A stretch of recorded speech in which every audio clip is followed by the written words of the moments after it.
everyone. This is Kripa from Research Culture Engineering in the Department of Computer Science and Engineering. So in this series of videos, we are discussing about what is server. Before in the previous video, we have discussed about what is session tracking. So in that, we have learned what are the types we are using. So there are four techniques we already discussed using session tracking. So in this session, we are going to look over what is cookies. So before getting into that, what is the cookie? So cookie are a set of information from one web page that preserved in a browser window for later retrieval by that website. Thanks to cookies, the server might be informed when users have visited a specific website again. So a cookie gives information and lets the website display customized settings and tolerate content when users return. Moreover, cookies save information on users' preferences, the items in their shopping cart, their login or registration details. So this is done to make it simple for the visitors to retrieve any data they previously submitted or preference they previously specified when they visit a site again.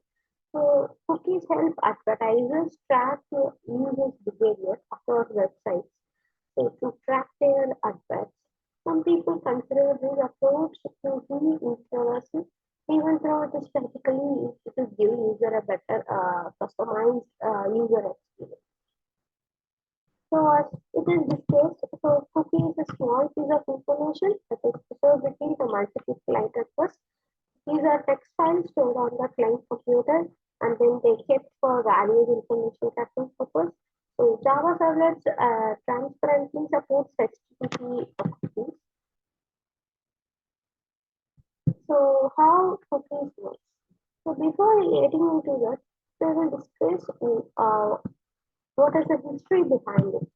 So magic cookies were already in use when computer programmer Lou Motuli had the idea to use them in their publications, in the communications in the year of 1984 during June. At the time, he was employed by Netscape Communications, which was developing an online store for NCI. When NCI and Netscape Communications had technical negotiations, MCI asked Netscape to discover a mechanism to store that information in each user's machine since they did not to have to keep track of partial transactions states on their service. So, a solution was offered via cookies to build a virtual shopping cart level. So, the official cookie specification has previously been created on the www email list. The first discussion for a formal specification began in April 1995. The Internet Engineering Task Force created special working group which have Warren Bellerfoot and David Grossman. So had each put out on different suggestions for adding state to HTTP transactions. But the group led by Lee Mortley and Chris himself quickly started with the Netscape standard. So the working group recognized third-party cookies as a serious privacy risk in February 1996. The group specifications was eventually released as RFC 2109 in February 1987. It states that third-party cookies either were completely prohibited or otherwise released, not sold on by default.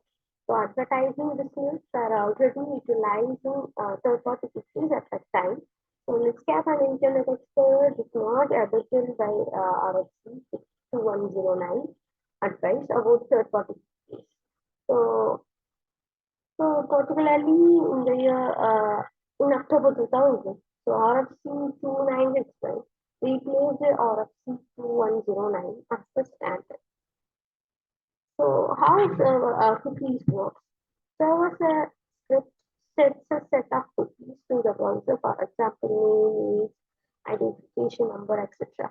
Browser stores this information on a local machine for future use.